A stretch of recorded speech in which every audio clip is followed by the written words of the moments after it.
Hey, Scott Horton here to tell you about this great new book by Michael Swanson, The War State. In The War State, Swanson examines how Presidents Truman, Eisenhower, and Kennedy both expanded and fought to limit the rise of the new national security state after World War II. If this nation is ever to live up to its creed of liberty and prosperity for everyone, we are going to have to abolish the empire. Know your enemy. Get The War State by Michael Swanson. It's available at your local bookstore or at Amazon.com in Kindle or in paperback. Just click the book in the right margin at scotthorton.org or thewarstate.com. All right, you guys, welcome back to the show. I'm Scott Horton. And like I promised last Friday, I got Bel Trew on the line. And, oh no, I'm sorry, I am unprepared. I am paging down, hoping there's a good bio at the bottom of this piece here, so I can give her a good introduction. Nope, unfortunately not. But I will tell you that this great piece is at foreignpolicy.com. A ground invasion of the Capitol is imminent. In quotes, that's the title there. A quote from General Haftar, I believe. A ground invasion of the Capitol is imminent. Welcome back to the show, Bel. How are you doing? I'm good, thank you. How are you? I'm doing real good. I appreciate you joining us, and I'm so sorry I'm not prepared here. Could you please introduce yourself? Who all you write for? Hi, I'm Bel Trew, and I am a reporter mostly for the Times of London, based in Egypt, but I cover the Middle East. Okay, great. Sunday Times, London Times. There we go. Okay, so, yeah, and we've spoken about Libya and I think Egypt one time in the past if people want to check the archives there. So this is a great article about Libya, and it really stands out on its own, but also in comparison to the real lack of information coming out of there, at least in American media, about what has been going on there. And you really break it down very well here. So I guess if we could start with a bit of the who's who here. I think I must be a bit confused, or maybe the confusion is reality's fault.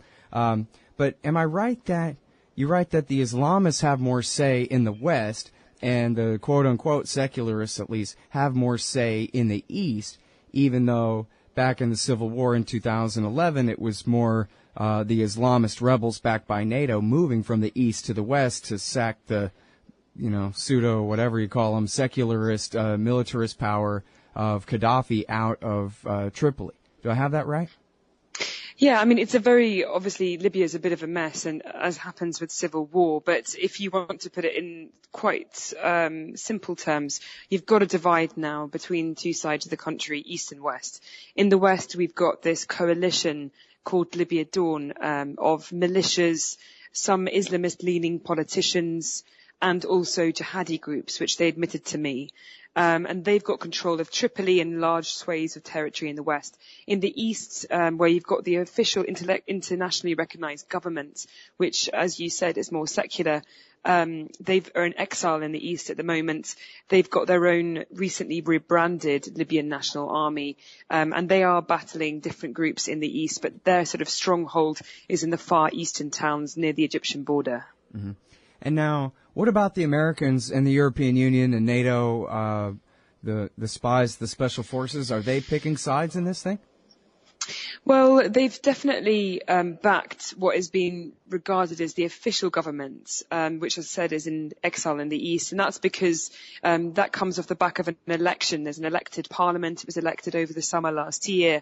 And they were based in Tripoli until the sort of fighting grew so intense that they were forced to the east by these militias and Islamist leading politicians in the West. So in terms of America, NATO, the EU, Western politicians, they are backing what they call the government that's based in the East at the moment. Mm-hmm. And as you say in the article, the Egyptians, the Saudis, and the United Arab Emirates are playing a role there too. Can you describe to what degree they're backing them? I mean, is this a real effort to help them win in the short term somehow? Well, over the course of last year, we had some mysterious airstrikes in Tripoli where quite advanced fighter jets just appeared out of nowhere and started bombing the positions of the kind of Islamist side in the capital. And no one has claimed responsibility for that, but US government officials and intelligence said that it was Egypt and the UAE. Now, I know for a fact that Egypt, the UAE and Saudi have definitely supplied weapons, intelligence and funds to the Libyan, let's put it in quote unquote, government in the East. That's something that the Libyan government have told me has happened, and the Egyptians have tentatively agreed to as well. In terms of these mysterious airstrikes, no one has claimed responsibility for them. But if it was Egypt and the UAE, that would mean that they're really putting in a lot of effort to help that side win. All right, now to the title here, and I know writers don't always pick their titles, but the title is "A Ground Invasion of the Capital is Imminent," and if I remember right, that is a quote from General Haftar, correct? The guy that lived in Virginia for 30 years? Yeah, General Khalifa Haftar is an interesting character. He was a military commander under the former dictator Muammar Gaddafi until they fell out over the Chad War, and he escaped supposedly under the help of the CIA to Virginia, where he lived for several years. He sort of built himself up as an opposition figure against Gaddafi, and finally returned during the Civil War as a victorious returning opposition hero who led the frontline battles against Gaddafi. Since the Civil War, he's become a little bit of a difficult character. In February of last year, he suddenly declared that he'd overthrown the last parliament, which was met with some sort of sarcastic rebuffs by the government at the time. And he started to wage a self-proclaimed war against Islamist militias and jihadis that were taking over the second city of Benghazi, which is in the east. So he was a bit of an outlawed figure. He was rejected from the military, and the government at the time said he was basically acting on his own. But in the recent few months, with the internationally recognized government having no power, no sort of military power of their own, realizing they can't fight this battle against the militias, the Islamists and the jihadis, with just words alone, they've accepted him back into the fold, and he's now the sort of military commander of, as I said, the rebranded Libyan National Army. And he told me that his troops were poised to enter the capital. That hasn't happened yet, and there's still fierce fighting now happening across the country, both in the west, in the centre, in the east, in the south, everywhere. It's complete chaos. So he's still vowing that he's going to have his troops in central Tripoli to take it back from the Islamist militias who took over last August. But when that's going to happen, we'll have to see. Mm-hmm. Yeah, that was going to be my question, was, are you buying that at all? What does his strength look like? I was reminded when I was reading this of a recent article about I think it was in Afghanistan where it was Kurdish fighters outside of Mosul talking about how, we're about to walk right into Mosul here just the day after tomorrow, and claiming thousands and thousands more fighters than they really have, that kind of thing. Because of course the bigger the boast, the greater likelihood of more CIA money coming in to help them actually get bigger, that kind of thing, right? Yeah, I mean, definitely this is somewhat, it has become somewhat of an evergreen statement now from General Haftar. The problem is that his actual troops are in the east who are fighting jihadi groups and militias allied with the Islamists in the west in cities like Benghazi, and also in some of the big eastern oil fields and ports in the kind of central strip of the country. He's got some groups which are backing him who are armed. I guess you could say that they were formerly militias, and now they've been, absorbed into what's called the Libyan National Army that's by Tripoli, and they're trying to enter the capital, but they're not very strong on the ground. And as I said, that there are these battles happening across the country. So he's sending over his fighter jets at the moment to bomb parts of Tripoli, nearby Misrata, and some of these central oil fields which are contested at the moment. But I don't see him marching into Tripoli anytime soon, simply because there are so many front lines. His troops, his fighter jets are spread, across the country. And don't forget that these militias are really well armed. Gaddafi left huge stockpiles of weapons after he was ousted in 2011. Which people were basically allowed to pick up anyone. I mean, Libya is awash with weapons. Even civilians have AK-47s at home. So these militias are charging around the place with anti-aircraft guns, surface-to-air missiles, planes. It's a serious force that he's fighting. So I can't see him sort of charging into Tripoli in the next week. Right. And now, music's playing. So we'll have to take this break, but when we get back, I have a lot more questions for you. First one, I think, will be along the lines of just how many different militias and, tribal, sectarian, Islamists, this, that, the other groups fighting here. Major battle lines are one thing. Minor ones are many more things. But we'll be right back with Bel Trew on the other side of this break. The great article at foreignpolicy.com is called "The Ground Invasion of the Capital is Imminent." Hey, I'm Scott Horton here for The Future of Freedom, the monthly journal of the Future Freedom Foundation at fff.org/subscribe. Since 1989, FFF has been pushing an uncompromising moral and economic case for peace, individual liberty, and free markets. Sign up now for The Future Freedom, featuring founder and president Jacob Hornberger, as well as Sheldon Richmond, James Bovard, Anthony Gregory, Wendy McElroy, and many more. It's just $25 a year for the print edition, $15 per year to read it online. That's fff.org/subscribe. And tell them Scott sent you. All right, you guys, welcome back to the show. I'm Scott. I'm talking with Bel Trew. She writes for The Times in London, and this one is at foreignpolicy.com. A ground invasion of the capital is imminent. A great write-up on the current crisis in Libya. And so, yeah, you mentioned there, Bel, about how there are just so many different well-armed militias all over the place. Do you have any kind of ballpark estimate as to how many actual different groups we're talking about, and the different ranks and loyalties, and just how much of a grudge they each have? Are they fighting for their own little piece of territory? They each have grand plans for Tripoli someday, or what's the deal? Well, basically, to give you a bit of a background, these are ex-rebels. Most of them are ex-rebels. So they fought against Gaddafi. They were armed by countries like America, the US, and of course through NATO.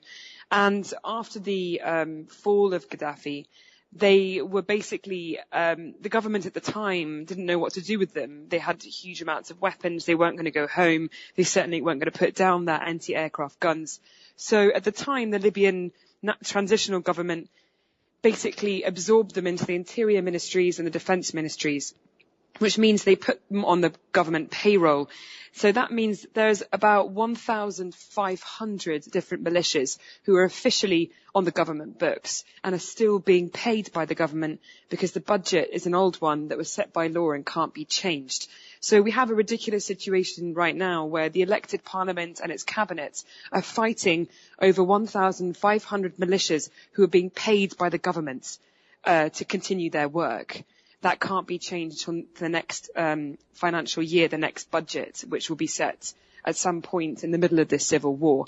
So those are just the militias that are officially registered by the government. There's a lot of other groups. They have conflicting allegiances.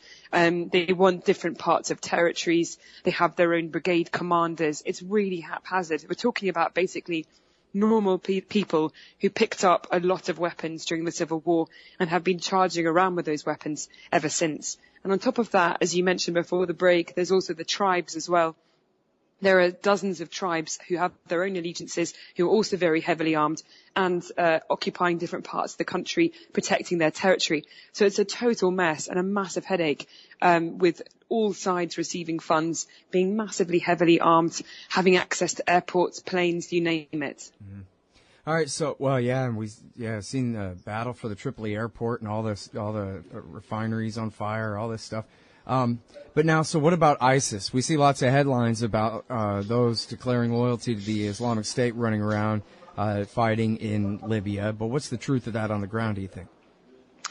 Well, what we're seeing at the moment is quite a worrying bubbling of extremism coming through Libya.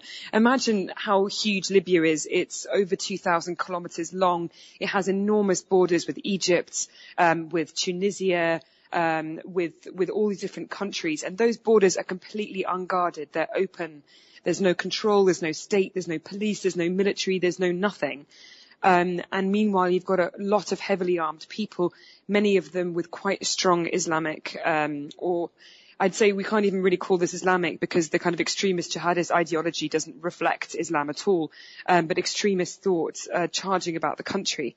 So what we've seen is a movement of groups, first of all, towards Al-Qaeda, with one of the biggest terrorist organizations that's been designated a terrorist organization by the UN called Ansar Sharia. And now, most recently, different splinter groups from that declaring allegiance to the Islamic State. That happened in just literally on Halloween, the last day of October. And these groups are quite serious about it. It's mostly centered around a city in the east called Derna. which has basically been occupied by these kind of jihadi groups for over a year now. It's becoming to look a bit like Libya's version of Raqqa in Syria. It's controlled by these extremists. They've declared allegiance to ISIS. They're imposing Sharia law. They have their own Sharia law courthouse, their own Sharia law police force. They have beheaded activists who are writing against them. They have they've killed a lot of different soldiers and other groups taken other groups hostage. So we are unfortunately seeing ISIS very much happening in Libya. And at the same time, we've also got reports that they're running training camps, which would make sense considering Libya has such open borders and it's bordering countries like Tunisia. It has airports, so you can easily fly to Turkey to enter Syria or Iraq. Mm-hmm. Well, and going back a couple of years, we saw how the war immediately spread into Mali, where the jihadists hijacked the Tuareg rebellion there. The Tuareg rebellion that had kind of been doubled in power because of Gaddafi's weapons and all of that mess. But now, so when we have, I mean, if they're really turning Derna into Raqqa over there in that kind of situation, does that mean that it's just a matter of time before Egypt invades? Or are they just going to let that fester that way? I mean, after all, like you said, the government is paying their enemies because they have to, like some episode of Yes Minister or whatever, so why not let them stay? I don't know. I mean, Egypt is definitely looking across its borders quite with a lot of concern. There was a cross-border attack last year which killed a lot of Egyptian soldiers as supposedly jihadis managed to cross over into Egypt and attack Egyptian soldiers. We know that there has been sort of pledges of allegiance between Egypt's domestic terrorist groups and Libya's. And of course, this new declaration of ISIS means we've got this kind of international brand extremist group, in all these countries. So, I mean, but at the same time, I don't think Egypt wants to get involved in an international conflict. It's already got its hands full dealing with domestic terrorism problems and also trying to silence dissent. There's been obviously its own uprising back in 2011 and in 2013, the military takeover, and since then quite a brutal crackdown. So the government's got its hands full here and doesn't really want to engage in any kind of direct combat with heavily armed Libyan jihadis. But certainly it's a problem that can't be left alone, and it's certainly as an observer, and having travelled around Libya extensively recently, it's something that I think is extremely worrying, particularly given the openness of Libya's borders and the fact that these jihadi groups have access to airports and heavy weaponry. Mm-hmm. Well, yeah, I think it's just a matter of time. It's sort of irresistible temptation of probably it may have to wait for Hillary or Jeb to do it to get the Americans involved. But that's sure to only make matters worse regardless. But I could see them trying, because what else are you going to do? Let it become a declared affiliate of the Islamic State and loyal to Caliph Ibrahim and all this? I mean, that's a PR catastrophe too far for Washington, D.C. there, I think, right? I mean, absolutely. I think the Americans are keeping a much closer eye on Libya than they profess to be doing in the media. If you speak to people who are living in Benghazi, which is, as I said, the second city in the east, it's been a sort of massive battleground between General Haftar's forces and the sort of militias and jihadi groups against him. There are American drones flying above Benghazi almost every single day. They're keeping a really close eye on what's going on, particularly after the 2012 attack on the American consulate, which killed U.S. Ambassador Chris Stevens. And of course, we're seeing the trial of those Libyans who are accused of being involved in that attack, that brutal attack at the moment. So the Americans are certainly watching this with a lot of interest. Whether they're going to act is yet to be seen. I mean, they do hold a lot of responsibility, as does the UK and other NATO countries, for intervening in the civil war and arming the rebels, essentially leaving the fledgling government to deal with the mess afterwards. And that's why you're seeing such a disastrous collapse in the civil war at the moment.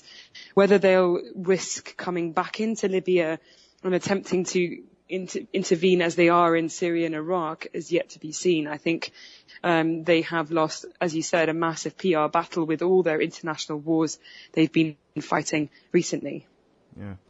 All right. Now, so here's a subject that was a real big deal back in 2011, and 2012, and then just disappeared from pretty much all reporting that I know of, and that is the plight of sub-Saharan black Africans in Libya after the initial mass racial pogroms that took place at the hands of the rebels that America and NATO fought for. I guess some of these same groups that we're talking about right now.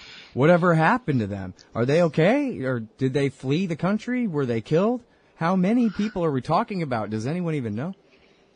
I mean, definitely Libya is quite, I mean, and I'll get into trouble with Libyans, I know, but it's a fairly racist country in the sense that there is a big difference between those who classify as Libyans and anyone who's regarded as a sub-Saharan African.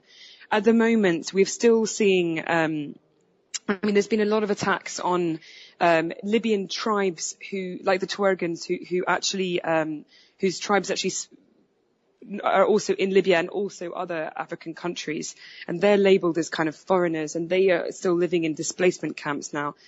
3 years after the toppling of Gaddafi, they were forced out of their camps and charged with supporting Gaddafi, out of their homes and charged with supporting Gaddafi, and have been living in refugee camps ever since.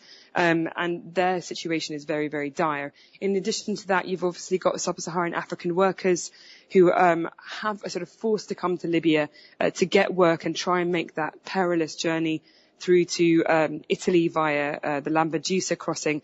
They are still very much around in Tripoli and the other cities trying to make a living, and of course dying in their thousands as they make that dangerous crossing via the sea. So it's still very much happening. Of course, the government's had no control over the state, so it can't, do anything to help any targeted minorities or any persecution of any groups. It can't even get back into the capital and control its own ministerial buildings, let alone the behaviour of, heavily armed groups who bear grudges. Right. It's just incredible. And then if they did start talking about it, that would probably just presage an invasion, another stage of intervention here. It's almost better ignored, it seems like, before the Americans come again and make it that much worse. But I know that's a pretty cynical take, but I couldn't see them making it better when, as Michael Hastings reported about Hillary, which I called it before he reported it, but her whole strategy with the Libya war in 2011 was just because America looked so bad for obviously backing the fascist military dictatorship in Egypt that the entire people seemingly rose up to overthrow, that they tried to confuse the issue by saying, well, look, in Libya, we're on the side of the people, protesters, versus the evil dictator, because it made for a simple headline for the Saturday morning newspaper, something for the American people to be confused as to whether America backs dictatorships in the region or not. And here was her chance to, as she said, get the Arab Spring off on the right foot from a public relations point of view, by stabbing Gaddafi in the back after he'd come in from the cold back in 2003, that he'd been finally let back in and made his deal with George Bush and all that. And so it was simply, a PR stunt, like the Waco massacre. So nothing more than a PR stunt they pull off and create a catastrophe. So I don't know how President Hillary's going to come and clean up the mess, but I would rather, I guess, the American people just forget about it than get obsessed with it, if you know what I mean. Yeah, I mean, I think also a lot of the interest from sort of Western forces in the Libyan civil war was probably also motivated by the huge amount of oil that's in Libya. Libya is one of the largest oil producers in the whole of Africa. And those, opportunities to make money out of that is pretty huge. Again, there's sort of similar ideas to why they intervened in Iraq, although I don't want to simplify things. But right. I think at the moment, another reason why the States simply can't get involved is because we're seeing an enormous proxy war happening in Libya. Like I said, we've got Egypt, Saudi, UAE on one side. On the other side, you've got Qatar and Turkey, who are supposedly supporting the Islamists and the militias. So if America was to intervene, that's going to upset the balance of the region, considering Turkey's meant to be NATO's ally and, of course, helping them along, or supposedly helping them along with their battle against ISIS and the Syrian regime in Syria and Iraq. So I think for the Americans, anything public, they possibly have learned their lesson, but anything public at the moment would stir a hornet's nest in the region when we're seeing all these proxy wars taking place in all these different countries as these superpowers, regional superpowers, back their different horses. All right. Thank you very much, Bel. I sure appreciate it. Thank you very much. All right, y'all. That's Bel Trew. She's at the London Times and at foreignpolicy.com. This one is called A Ground Invasion of the Capital is Imminent. Hey, y'all, Scott here for Liberty.me, the brand new social network and community-based publishing platform for the liberty-minded. Liberty.me combines the best of social media technology all in one place and features nightly classes, guides, events, publishing, and so much more. Sign up now and you get the first 30 days free. And if you click through the link in the right margin at scotthorton.org or use the promo code SCOTT when you sign up, you'll save $5 per month for life. That's more than a third off the regular price. And hey, once you sign up, add me as a friend on there at scotthorton.liberty.me. Be free. Liberty.me. Hey, y'all, Scott Horton here. It's always safe to say that one should keep at least some of your savings in precious metals as a hedge against inflation.